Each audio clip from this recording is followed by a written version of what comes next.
Forget everything you think you know about the golden age of piracy. The brutal truth is far darker. Nassau was not a hideout. It was a functioning republic that humiliated the greatest navy on earth. Under the black flag, an empire trembled. On a low island, 1,000 outlaws built something impossible. Not a den, not a nest, a government. A parliament of thieves forged in gunpowder and shared plunder. History remembers the rum and the parrots. History has forgotten what Nassau actually was beneath the myth. To understand how a pirate republic seized the corner of the British Empire, understand the word that made it. The year is 1713. In Utrecht, exhausted diplomats signed the treaty ending the War of Spanish Succession. For over a decade, Europe's crowns had waged the global conflict across 4 oceans, from Atlantic to Pacific. Kings signed papers, ministers embraced, and thousands of sailors, men who fought that war, were catastrophically unemployed. These were not ordinary seamen. They were privateers, legal pirates holding royal commissions to hunt Spanish merchantmen. Their trade was violence. Their currency was captured cargo. Peace for them was not a blessing, a sentence. They knew no other craft. They owned no land, and the Caribbean still held oceans of silver and sugar. The Caribbean of 1713 was a blood-soaked artery of empire. Spanish treasure fleets crawled from Havana towards Seville, their holds heavy with New World bullion. British and French sugar islands bled thousands of black men to death to fill European teacups with sweetness. Every port in the Caribbean was a fortress, and every fortress was undermanned. Every colonial governor sat far from London, far from Madrid, far from Paris, with too few soldiers and too many enemies. The empires had built a system rich, brutal, dangerously thin, needing only a spark. Into this vacuum sailed men who answered to no crown. How do outlaws seize sovereign territory without royal charter? How do they take and hold an island belonging to His Majesty King George? Return to 1703. That year, and again in 1706, a combined French and Spanish force descended on Nassau. On New Providence Island, they burned the fort. They massacred what militia remained. They dragged the governor away, in chains. Then, having gutted the place, they simply left. The British Crown, distracted by continental war, did nothing. No replacement governor, no garrison, no warships sent. For nearly a decade, Nassau lay open and undefended. A wide, sheltered harbor guarded by nothing but silence and sand. For pirates, it was Eden, a lawless paradise.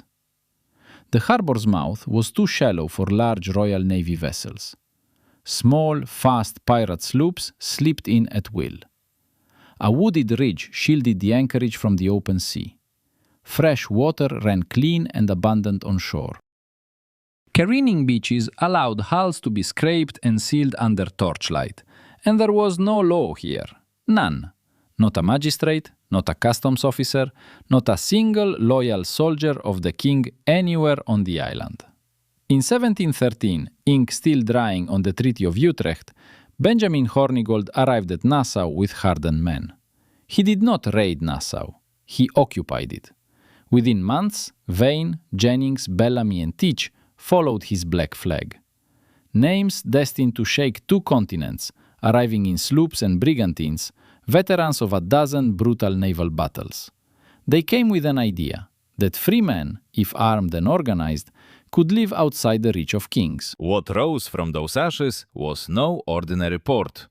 The pirates of Nassau built not chaos, but a code. Aboard nearly every vessel, a document was drafted, read aloud, and signed by every member of the crew. They called them the Articles of the Brethren. By the standards of 1715, they were extraordinary. Every captain was elected, and every captain could be deposed. Plunder was divided by strict written formula. The captain received perhaps twice a common sailor's share, no more. The elected quartermaster held daily authority over discipline. He could override the captain outside battle. Disputes were settled by tribunal or pistol on shore, never by whim. Most astonishingly, the articles provided workers' compensation. A man who lost an arm received 600 pieces of eight, a leg 500, an eye 100, a finger the same. Revolutionary compared to Royal Navy cruelty. Nassau itself became a floating assembly. On the beach, captains argued strategy. In taverns of driftwood, sailors voted. Corrupt merchants from the Carolinas, New York, and Jamaica sailed in openly to buy stolen silks and silver. They traded tobacco and rum for powder, shot, and provisions, a black market beneath the Golden Age's flag. Colonial governors wrote furious letters to London. London, in turn, wrote nothing back. The silence itself a verdict. The pirate population swelled. 1,000 men, then perhaps 2,000 souls at its lawless, blood-soaked peak. A floating city of outlaws, governed by outlaw rules, defended with better cannons than the empire's nearest garrison. But every republic needs its warlords, and Nassau, under the Black Flag, bred titans of extraordinary cruelty. Benjamin Hornigold, the founding pragmatist, was the first among them, a former privateer schooled in the last war. At first, he refused to attack English shipping. His targets were Spanish and French, prizes of foreign flags. He saw himself in some private corner of his mind as a patriot without a royal commission. His crews grew impatient with such distinctions. Prizes were prizes, flags were rags. Fortune favored the ruthless. In time, he would lose command over this very question, the mutiny already whispered in taverns of driftwood. Then there was Edward Teach, Blackbeard, a giant of a man, born perhaps in Bristol, trained under Hornigold. He understood, better than any captain of his age, the theater of terror, the myth before the violence. He braided slow-burning fuses into his black beard before battle, wreathed in smoke and sulphurous curling flame. Eyes glinting like a devil emerging from the underworld, he boarded merchantmen who surrendered before a shot fired. He rarely needed to kill, his myth killed for him. Aboard the Queen Anne's Revenge, he reigned supreme. A captured French slaver rebuilt with 40 guns, powerful as any Royal Navy frigate on the American station. Charles Vane was another kind of creature entirely. Where Hornigold negotiated and Blackbeard performed, Vane simply refused. He refused pardons, he refused restraint, he refused every authority not written in the articles of his ship. His cruelty was famous even among pirates. His crews adored him and feared him in equal measure. And there was John Rackham, called Calico Jack for the bright cotton he favored aboard his sloop. A lesser captain in raw power, but history kept his name alive for a wholly different reason. 2 women sailed with him. Anne Bonny, an Irish innkeeper's daughter turned ruthless corsair under the Black Flag, and Mary Read, an English soldier who had lived half her life disguised as a fighting man. They fought pistols and cutlasses on equal terms with any crewman aboard Rackham's blood-soaked sloop of corsairs. When Rackham's ship was finally taken, the 2 women were the last on deck, still fighting brutally. While the men cowered drunk below the ship's boards, the truth behind the myth seldom spoken aloud. Sam Bellamy, known as Black Sam, cultivated a wholly different reputation altogether aboard his fabled corsair vessel. He gave speeches about wealth and tyranny. He called merchants sneaking villains and himself a free prince. To captured captains he offered, sometimes, both mercy and a fair share of their own goods returned. His crew called him the Robin Hood of the sea, benevolent under the black flag of piracy. Fortune favored the ruthless, but Bellamy proved that fortune, on rare occasion, favored the eloquent as well. Together they held a coastline the empire could not reach. brutal, lawless, ruthless, unbowed before any crown. But here the myth grows thick, and the truth must be dug from beneath its blood-soaked layers. The pirates of popular imagination are drunken savages with no plan, cartoon buffoons chasing shining coins carelessly. Reality was colder. Reality was more dangerous.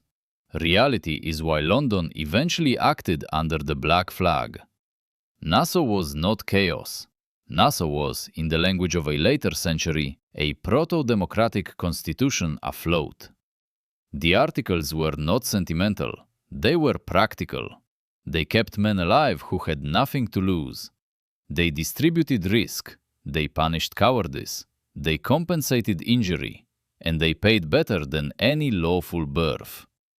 A common seaman in the Royal Navy earned perhaps 25 shillings a month, when he was paid at all. Beatings were routine. Disease killed more than battle. Discharge at war's end meant a walk to the poorhouse. Aboard a pirate sloop, a common hand might earn in a single cruise several years of naval wages. He might also die. But he chose. He voted. He signed his name or his mark upon the articles. Word traveled. It traveled fast. Merchant crews began to desert in port after port across the Atlantic world. Some were coerced when their ships were taken, but many, historians have long agreed, went aboard willingly. Nassau became a magnet not merely for hardened criminals, but for the ordinary abused seamen of the Atlantic, runaway indentured servants, escaped enslaved men who saw in the articles the possibility of a share and a vote. Deserters from every navy in Europe found harbor under the black flag, denied dignity everywhere else on earth. This is the truth behind the myth. Nassau was, in essence, a labor rebellion afloat at sea. The greatest crime of the pirates, the crime the empire could never forgive, was not the theft of silver. It was the theft of men themselves. Every hand who chose the articles over the empire's chains. London finally understood and prepared a reckoning. By 1717, colonial merchants stood in open revolt against the pirates. Insurance rates in London had risen sharply. Trade with the Carolinas, Virginia, and Jamaica had grown perilous. Whole convoys were turned back or plundered. King George I could not afford the appearance of impotence. The crown's answer came in two parts. First, a carrot. On the 5th of September 1717, the Act of Grace offered a full royal pardon to any pirate who surrendered before a set date. Second, a stick.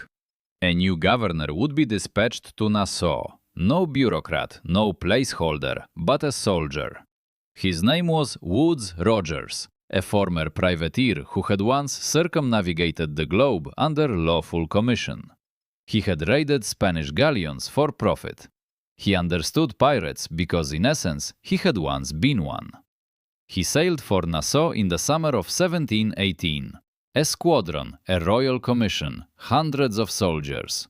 His arrival split the Republic in two. Benjamin Hornigold, the founding pragmatist, accepted the pardon almost immediately. He had grown weary of the endless cruise. He turned his sloop against his own former brethren. Hundreds followed. On Nassau's beach, they swore before God and crown, declared on paper, honest men once more. Others refused. Charles Vane, the unrepentant radical, packed a captured French prize with combustibles and set it ablaze. He aimed the burning ship at Rogers's Royal Navy squadron and fled through the smoke while Nassau's harbor burned. Pure defiance. Strategically, it changed nothing. Symbolically, it changed everything. The Republic was over. What remained was open war. One captain still stood between Nassau and the news. That captain was Edward Teach, Blackbeard, terror of the Atlantic. By 1718, he had reached a height of infamy no pirate before him had ever known. In May, at the head of a small squadron, he sailed north and did what no outlaw had dared. He blockaded the port of Charleston, South Carolina, one of the wealthiest, blood-soaked ports on the American coast. For nearly a week, Charleston lay at his mercy. He captured ships, took hostages, demanded a chest of medicine. It was delivered. He released his prisoners, most of them alive, and sailed away. Charleston shook. Virginia would answer. Governor Alexander Spotswood decided Blackbeard could not be tolerated.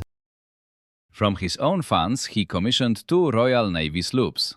He placed them under Lieutenant Robert Maynard of the frigate Pearl, sent south to a shallow North Carolina inlet. In November 1718, at Ocracoke, they found him. Blackbeard was careening, ship half-repaired, crew reduced, powder low. He fought anyway. The battle at Ocracoke was one of the bloodiest boarding actions of the entire Golden Age. Cannons roared at close range. Maynard's decks ran red.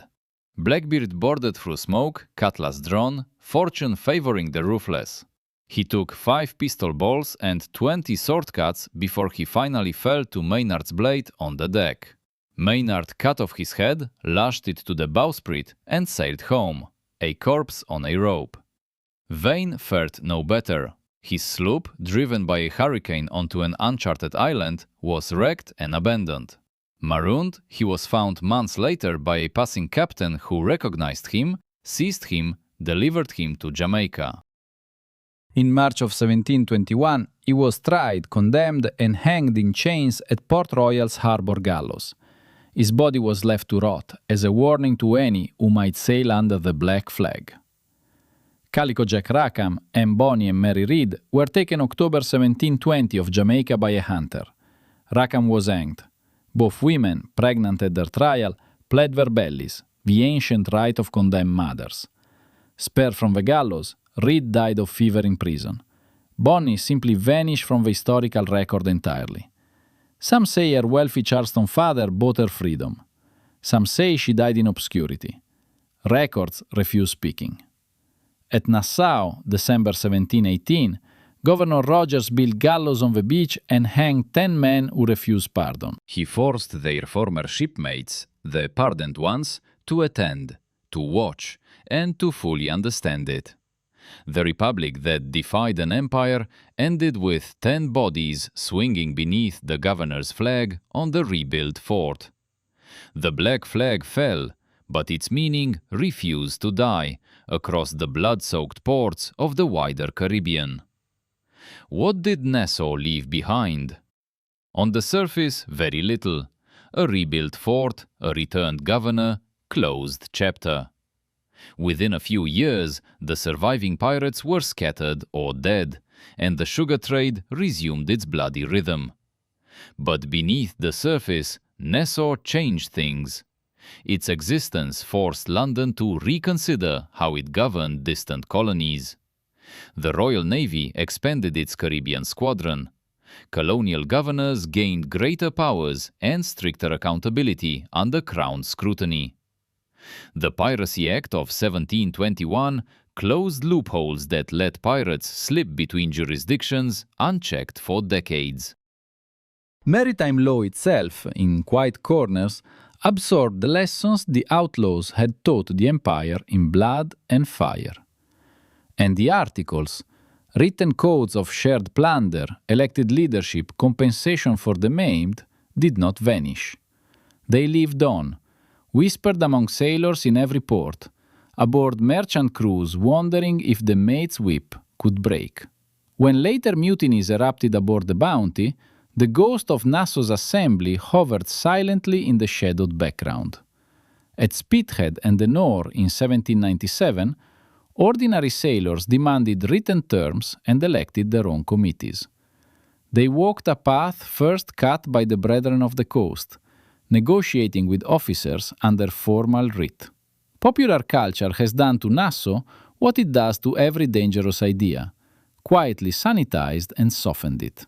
Painted into a rum-soaked cartoon of jolly rogues and buried treasure, the eye patches remain, the parrots remain. The written constitutions, elected captains, workers' compensation schedules, these have been quietly discarded from the popular story, because they suggest the men history calls savages were, in some measurable way, more just than empires hanging them. The truth behind the myth is this. Nassau was not a hideout of drunkards, but a republic of thieves. Brief, brutal, imperfect and free, it existed because empires had grown too large to police their own edges. Because the men they had used as tools of war refused to be discarded once the war was done. It fell because it could not match the industrial power of a crown that had decided to end it. But for a decade, one lawless island humiliated the greatest navy on earth and drained its treasuries. It terrorized its merchants and offered its sailors a wage no admiral in the king's service could ever match. That is the story history buried, the truth beneath the black flag, and one captain's fate still waits ahead. If you wish to know how Charles Vane met his end in chains at Port Royal, watch on. A marooned pirate king was betrayed by a face from his old crew. The next voyage awaits already. Subscribe and raise the black flag with us. There are more stories beneath the waves still uncatalogued. More truths the empire preferred to leave to the tide.